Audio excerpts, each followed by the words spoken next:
Marion Jola curhat dapat komentar jahat setiap hari. Baru-baru ini, Marion sempat viral lantaran mengunggah tangkapan layar komentar negatif yang selalu diterimanya. Marion Jola diejek punya daki di tubuhnya. Marion Jola pun langsung memberi balasan menohok kepada para pembencinya. Terkenal dengan kulit yang eksotis, Marion Jola malah dikatai seperti punya daki. Sayangnya, ia harus menerima komentar jahat itu setiap hari.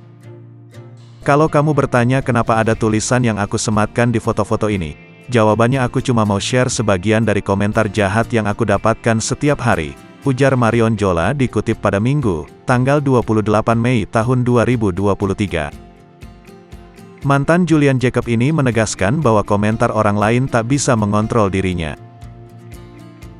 Berkat postingan tersebut, Marion langsung banjir dukungan.